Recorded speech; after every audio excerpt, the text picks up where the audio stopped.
सरकार के मंत्री इन दिनों शिमला स्थित प्रदेश कार्यालय दीप कमल में बैठ रहे हैं। मंगलवार को शहरी विकास मंत्री सुरेश भारद्वाज ने कार्यकर्ताओं के साथ मुलाकात की और आज दूसरे दिन प्रदेश के शिक्षा मंत्री गोविंद सिंह ठाकुर ने भी कार्यकर्ताओं के साथ बैठक की है, मुलाकात की। इसको लेकर गोविंद सिंह ठाकुर ने कुछ देर पहले जो बयान दिया था वो भी हमने आपको सुनाया। आपको जानकारी दे दें कि संगठन के बड़े नेताओं के निर्देश पर प्रदेश के मंत्री पार्टी कार्यालय में बैठना भूल गए थे और अब इस भूल सुधार की शुरुआत खुद शहरी विकास मंत्री सुरेश भारद्वाज ने मंगलवार को की। वो पहले दिन वहां पर मौजूद रहे और उनके बाद आज दूसरा दिन है जब गोविंद सिंह ठाकुर ने भी पार्टी कार्यालय में बैठकर कार्यकर्ताओं से मुलाकात की है, उनकी समस्याएं सुनी है। ब्यूरो चीफ विकास शर्मा इस खबर पर विस्तार से जानकारी देंगे। विकास, आज शिक्षा मंत्री गोविंद सिंह ठाकुर पार्टी कार्यालय पर बैठे कार्यकर्ताओं से मुलाकात की, उनसे बातचीत की।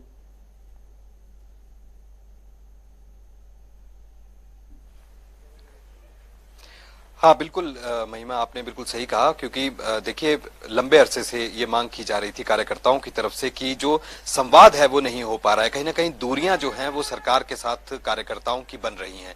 इन दूरियों को कम करने के लिए अब सरकार को ये आदेश जो है वो दिया गया था। बीजेपी के जो नेता हैं, बड़े नेता हैं, जो कि हिमाचल के प्रभारी भी हैं, सह प्रभारी हैं, और जो यहाँ पे मंत्रणा बीते समय में हमने जो देखी है, जो हिमाचल में जगह जगह, चाहे धर्मशाला की बात करें, शिमला की बात करें, बड़ी बड़ी स्तर पर जो है वो बैठ के यहाँ पर भाजपा की हुई हैं, जिनमें यही पाया गया कि जो कार्यकर्ता हैं कहीं ना कहीं उनकी नाखुश होना जो है बड़ा कारण यहाँ पर माना जा रहा था। ये माना जा रहा था कि उनको समय जो है वो नहीं दिया जा रहा है। जो भाजपा की सरकार है, जयराम सरकार के जो मंत्री हैं, लगातार कई ऐसे काम हैं जो अलग अलग विधानसभा क्षेत्रों में हैं। हालांकि मंत्रियों का यह कहना है, जब इनसे बातचीत की जाती है, कि हम विधानसभा स्तर पर जाते हैं, समस्याओं को सुनते हैं और तुरंत समाधान के लिए जो है वो प्रयास किए जाते हैं, कई तरह की बातें जो है वो की जाती हैं। इसके बाद ये अब जो उपाय जो है वो सुझाया गया था कि अब बीजेपी हेडक्वार्टर से, यानी कि जो बीजेपी का मुख्यालय है, क्योंकि मैं भी अभी इस समय जो है वो बीजेपी मुख्यालय में हूँ, उसके बाहर मैं मौजूद हूँ। यहाँ पर अब से कुछ ही देर पहले जो है मंत्री, आज का जो बैठने का जिनका कार्यक्रम था, शिक्षा मंत्री गोविंद सिंह ठाकुर अब से कुछ ही देर पहले यहाँ से निकले हैं। हालांकि आपको बताएं कि आज बड़ी तादाद जो है वो नहीं देखने के लिए मिली। हालांकि उनकी तरफ से यह बयान आया कि 25 से 30 लोग हैं जिनकी समस्याएं थी और वो लोग यहाँ पर आके उनको मिले हैं। हालांकि अब आने वाले दिनों में, क्योंकि हर एक दिन जो है एक मंत्री को यहाँ पर बैठना है और लोगों की समस्याएं यहाँ पर सुननी है, कार्यकर्ताओं की समस्याएं यहाँ पर सुननी है। जब मैंने खुद शिक्षा मंत्री से इस बारे में बात की कि आखिरकार क्या ऐसे कारण हैं जो राज्य सचिवालय में ना सुनकर समस्याएं अब आपको बीजेपी हेडक्वार्टर में जो है वो यहाँ पर आना है, इसके पीछे मकसद क्या है, तो उनका यही कहना था कि राज्य सचिवालय में कई तरह के काम रहते हैं, विभाग की कई कार्यक्रम रहते हैं, कई बैठकें रहती हैं, जिसमें पूरी तरह से समय जो है वो नहीं दिया जा सकता।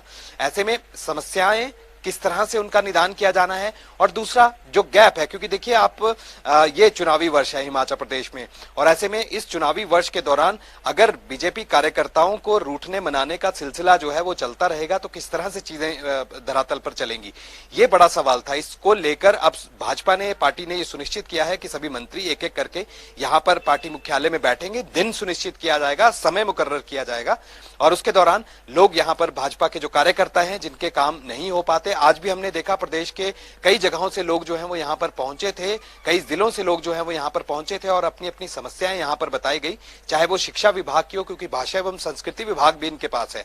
तो गोविंद ठाकुर के सामने कई तरह की समस्याएं रखी गई। बीते कल भी हमने देखा जो शहरी विकास मंत्री हैं सुरेश भारद्वाज, उनका कार्यक्रम जो है वो कल का यहाँ पर रखा गया था। सुनिश्चित किया गया था कि लोग यहाँ पर आए और लाकर यहाँ पर अपनी समस्याएं रखें। शहर के कई ऐसे लोग हैं जो यहाँ पर आए, कई जिलों के लोग जो हैं वो यहाँ पर आए, समस्याएं अपनी गिनाई। लेकिन कार्यकर्ताओं के बीच में, क्योंकि यहाँ पर भाजपा में ये कहा गया कि एक संगठित पार्टी है और ऐसे में ये दावा किया जा रहा है कि एक साथ मिलकर जो है वो चुनाव लड़ने की रणनीति जो है वो बनाई गई है, और इसी रणनीति के तहत अब कार्यकर्ताओं को उनके समस्याओं का निदान करने के लिए जो है इस तरह की योजना यहाँ पर बनाई गई है। आज गोविंद सिंह ठाकुर, बीते कल हमने देखा सुरेश भारद्वाज, और आने वाले समय में आज ये मुकर्रर कर दिया जाएगा कि कल कौन मंत्री जो है वो यहाँ पर बैठेंगे, जो शिमला में उपलब्ध होंगे और यहाँ पर बीजेपी हेडक्वार्टर में यहाँ पर बैठकर लोगों की समस्याएं यहाँ पर सुनेंगे। कार्यकर्ताओं में जोश जो है वो यहाँ पर जो है वो भरेंगे, और मनोबल जो है इन तमाम चीजों से कहीं ना कहीं कार्यकर्ताओं का बढ़ता है।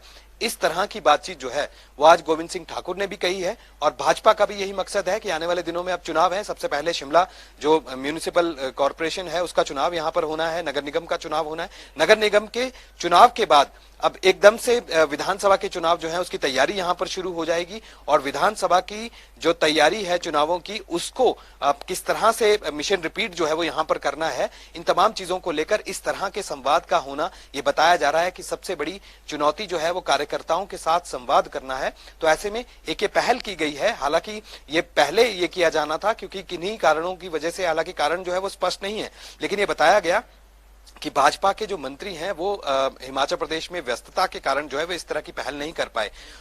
सुरेश भारद्वाज जो कि शहरी विकास मंत्री हैं और शिमला के विधायक हैं, उन्होंने ये पहल की है और ये भी कहा जा रहा है कि देर से आए दुरुस्त आए।